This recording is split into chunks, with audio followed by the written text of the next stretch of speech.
is Professor Jennifer Williams, EDD, Executive Director at the Take Action Global Author Florida in the United States. So she will be presenting about the mentoring to advanced STEM. But because she already has the video, so our team will play the video instead of her live presentation. So please enjoy. Thank you so much. Hello, and welcome to our session today on mentoring to advance STEM. We will be together for about the next 25 minutes in a conversation around mentoring with educators and with students. My name is Dr. Jennifer Williams, and I am coming to you today from the United States. I live in Florida. I am a professor and an author and the executive director of Take Action Global. I'm also the founder of the Teach SDGs organization. And if you are not yet familiar with the Sustainable Development Goals, we will talk a little bit about that today.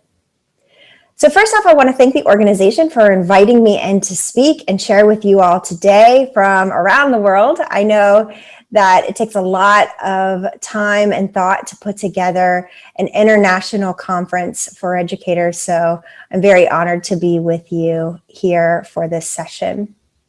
I wanted to share a little bit of information on how we can continue to keep in contact after today's session. So you can find me at jenwilliamsedu.com, and I am very active on social media, so please feel free to find me on Twitter or Instagram at jenwilliamsedu. Once you're there, you'll find that I share with several hashtags, and one is Teach SDGs, one is Teach Boldly, the title of my book with ISTE, the International Society for Technology and Education, and Take Action EDU, connected to the work I do with student activism with my nonprofit organization. So we have a few objectives for our session today aligned to the conference theme. So first, I'd like to share some pathways for action and innovation, particularly around STEM and mentoring. Then also to share on some of my mentoring experiences, and then ways that I have been able to partner and collaborate with international classrooms all around the world. So we'll be talking about some of those ideas and hopefully leaving you with some practical ways that you can implement these types of activities with your students. I'd love to start today by talking about the Sustainable Development Goals. And so if we're talking about STEM, for me, this framework offered by the United Nations really creates a pathway for classrooms, no matter what level, what content area, or where you are in the world, to be able to take action. So if you're not familiar yet with these goals, we all came together in the year 2015 to work as these 17 goals. And you can see we have our very own goal with quality education, SDG 4. But when we're talking about STEM, we're looking at climate action, life below water, life on land, clean energy, clean water. We can also think about STEM through the lens of poverty, hunger, good health, looking at data and analytics, moving forward through research, and of course through action. Now, as I mentioned, I do a lot of work with the SDGs and social good. And for me as an educator, social good wasn't necessarily part of my pre-service teacher training. So when I got interested in using social good practices within my classroom, starting first with K-12, then moving to university, I looked to the profession of social work to guide the way. So as defined in the profession of social work, social good refers to services or products that promote human well-being on a large scale. And then if we go deeper, we have these 3 anchor themes offered by social work of environmental justice and sustainability, social inclusion, peace, harmony, and collaboration. And so we'll talk a lot about these today, particularly with environmental justice and sustainability as it relates to mentoring. So here what I've done is this is how I think about my instructional practice today. So when we think of traditional education, of consumption of information, teacher in front of the classroom, we're really starting to see some interesting things come around the progression from consumption to creation, which I think is pretty great. But what I'd love to see us do is move forward from not just creating, but creating with a purpose. So how can we get our students and the teachers we work with to take action on those ideas within the learning process?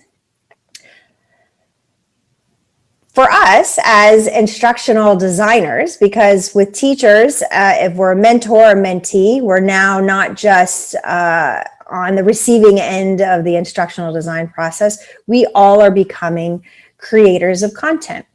So if we look at best practice, how can we create with intention to enable potential? So what are those learning experiences and materials that we're using and creating? How are we supporting our students to acquire and apply that knowledge and skills?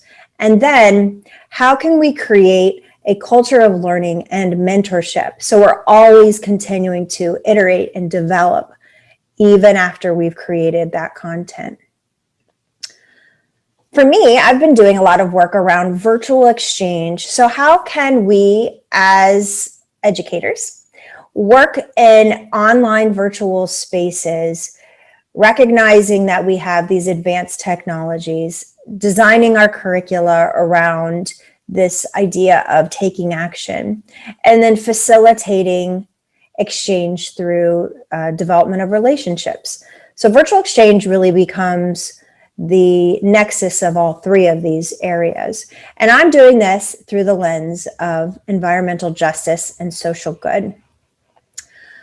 So today I'm going to share with you about these different levels of mentorship that I was just able to experience in our global project called the Climate Action Project, where we were able to work with mentoring at the levels of educators, so the teachers who we were working with, our student interns, so students who have graduated from their high school programs and are moving into university, and then students age 5 all the way up through 20. And so first, let's start with teachers.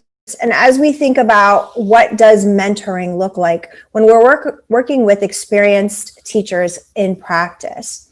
And the project that we just completed was called the Climate Action Project, where we welcomed over 2 million students to join from over 138 countries. Now, this was a 6-week project. And we had students working through this level of inquiry where they were examining the causes of climate change, the effects. They were creating their own solutions, but we weren't having them work in isolation. We were trying to find ways that they could work in those environments of digital spaces to connect with other students. And so you see here, this is a general outline of the work that we were doing. So week 1, they were examining causes of climate change, and then they were working together to create the ultimate list of causes of climate change. Then we moved to week 2, which was effects, and we had a global map of climate change effects. We started to bring it in where they were thinking about climate change at the local levels, out to global, where they were having class-to-class virtual exchanges. They then thought about solutions, creating their second ultimate list, but here of solutions for climate change.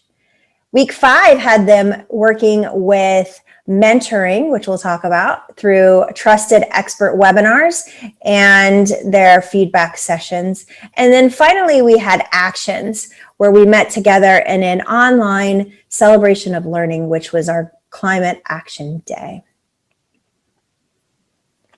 So first, for our teachers weren't working in isolation. So we had climate action project classrooms, we had climate action project educators. But for us, as we were designing this STEM project, we wanted to figure out ways that we could incorporate mentorship to ensure that these teachers, who many of them this is their first time with global collaboration. This was their first time doing projects around climate change. So they were learning as they were going. So what we decided to do was to build out intentionally a mentorship program.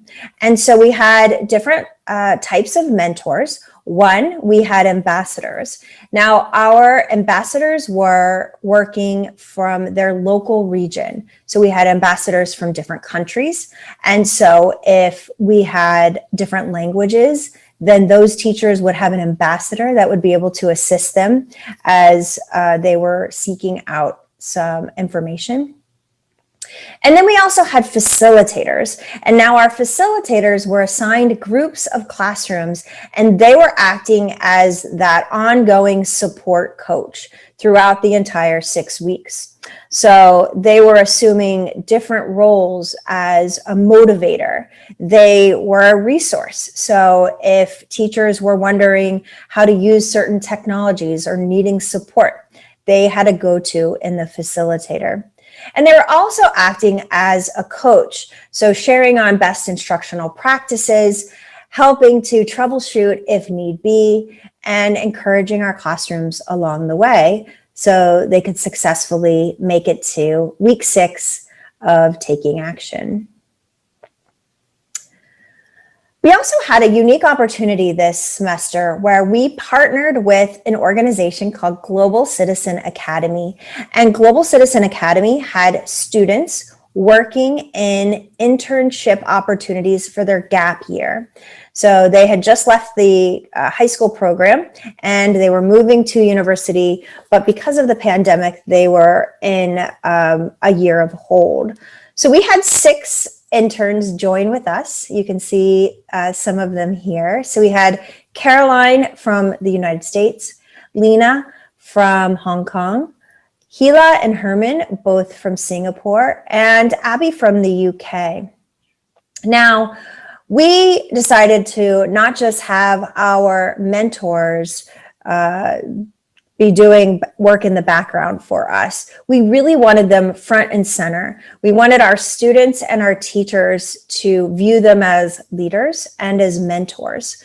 So after many discussions with each of them, learning about their passions, their interests, and their experiences, we assigned roles. So Caroline headed up our class-to-class virtual exchange project as part of week 3. Lena was particularly interested in social media and the environment, so she became our social media lead. So she was running all of our Twitter and Instagram campaigns. Abby loved to write, and so she became our lead storyteller and was leading our blog. Herman's interested in research, but he also had a keen ability to lead. So he led our translations of all of our curricula into 15 different languages. So you think of Herman, a newly graduated high school student, and he's now leading a team of 15 educators from all around the world who speak different languages. And then Hila joined us as a coordinator for our week 5 mentorship program, where we were having our interns mentor the students.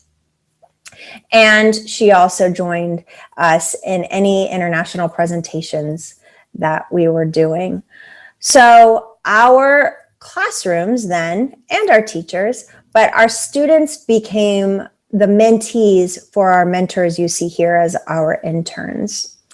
And in this first picture, you can see Gila. She was joining me as our co-moderator for our Climate Action Day. So as we're talking about environmental justice and ways that we around the world can take action for the planet, she was there with us interviewing experts and leaders around the world. We also all joined in an international conference talking about ways that youth can lead the way as mentors. And so we were here, you see all of our student interns speaking to groups of teachers and sharing with them about the power of autonomy and the power of having ownership over projects. So these students really just are brilliant and able to take on quite complex tasks. And finally, thinking about mentorship at the level of the students. So of course, our teachers, our ambassadors, our facilitators, and our student interns are going to be serving as mentors for our 2 million students. But we had a question of how can our students, as they're working through this environmental justice program, become mentors to each other, and not just class to class through instructional design. So we were constantly working to find ways that students could request feedback from each other, that students could work always through this process of inquiry as they're doing their study. But how can we find opportunities for our students to then view international classrooms of their peers also as their mentors? So a few weeks into the project, we created this student mentor program. And this was where classroom teachers could sign up. They would select a day. And then what we would do was help facilitate to have either a class-to-class virtual exchange opportunity. So I'm here in Florida and maybe you're in Cambodia. Our classrooms would join. We would have a shared experience. My students would share about their work and request feedback from your students, also asking about different perspectives. So life here in Florida will look very different, and we have different challenges when it comes to thinking about climate change. And so getting feedback from people who live and look differently from us.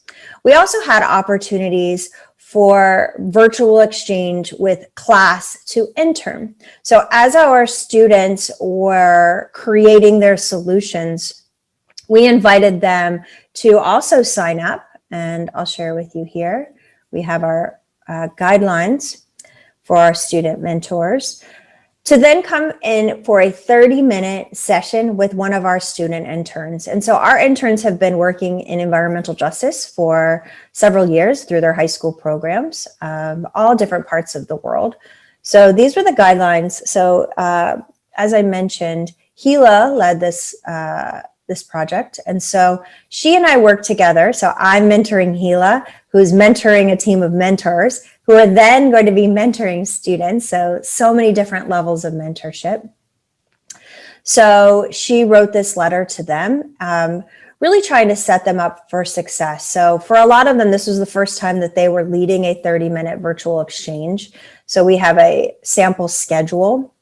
We have ideas for them, inviting them to be a sounding board. We encourage you to please lead the students to answers rather than giving them yourselves. We want this to be a positive educational experience for the students, an extension of their learning in the classroom. So then we're guiding them through some of the technology questions. So they were doing this over Zoom. And then we had a sample script. So for our classrooms, we wanted to make sure that they had a guided experience. So we said to our mentor students to start the conversation, "Hi, my name is, I'm joining from where I am, and I'm also an intern for Take Action Global. Today's meeting will be recorded and our schedule will be." So we talked to them about safety guidelines, also cultural considerations, and then tech troubleshooting. So what we always feel with any of our mentoring session is to plan ahead. We can't prepare enough. And so we think about all different types of tech troubleshooting issues that may arise. So we think here, because we're working with international classrooms, so if there are language issues, here are some tips for our mentors. What happens if your class doesn't show up? So instead of just, leaving after 10 seconds, you should wait 3 minutes, send a message, wait 3 more minutes, and then send another email apologizing they were unable to make it, but we wish them a great rest of the project.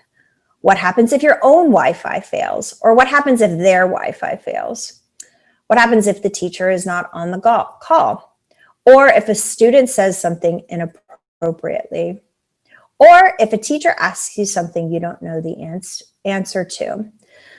So we had all of our mentors share the recording. And then we have a survey that we used for both our mentors and the mentee classrooms. So we could then gather data, analyze ways to move forward, and to consider things we could improve upon within our program.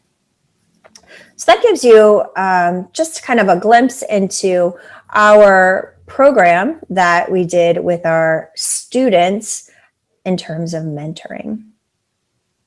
So as you can see here, this program, this was a 6-week program. We were working at scale. So we knew we had quite the number of different groups of individuals that we were going to be working to ensure had success. So we needed to consider how we could best mentor our teachers, how we could mentor our interns, but also support them as mentors, and then ensuring that our students had the different levels of support needed, and also viewing themselves as mentors with their peers. So coming up next, we have a new STEM project that we are going to be kicking off in January. We would love to invite you to join in. This project is called the Goals Project. We started this in 2019. So we'll have our 2021 version starting on January 25th.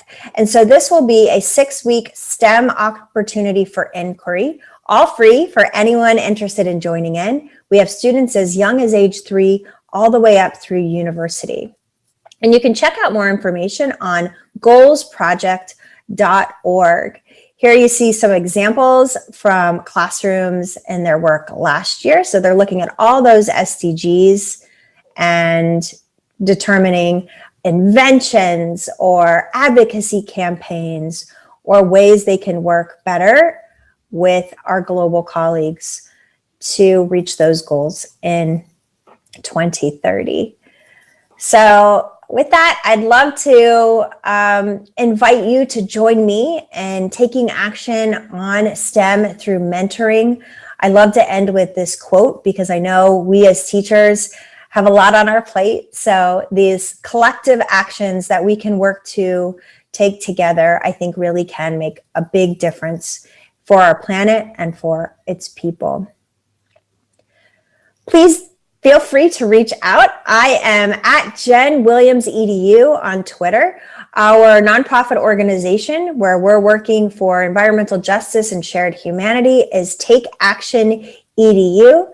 Again, I added our goalsproject.org website where you can register for the Goals Project. I also share about the Climate Action Project, and we just finished up, so we are going to be publishing a lot of our results and impact in the coming month. So we'd love to have you join with us in 2021 as we move forward as a planet of educators. So thank you again to the conference team, and I look forward to collaborating with you all very soon. Thank you. Thank you. So now I would like to inform to all participants that we have some problem with our guest speakers because she cannot connect with us. So I think maybe because of the host problem with the internet connections. So from now, I would like to inform all participants again that please register for certificate because we already dropped the link in the chat box. So please register your name, so you will get the certificate from this conference. And I also would like to inform that our conference will continue to tomorrow and the day after tomorrow. So because we have 3 days of conference, and I also would like to finish our section today. So thank you so much for your participation. Thank you so much for your participation. Thank you.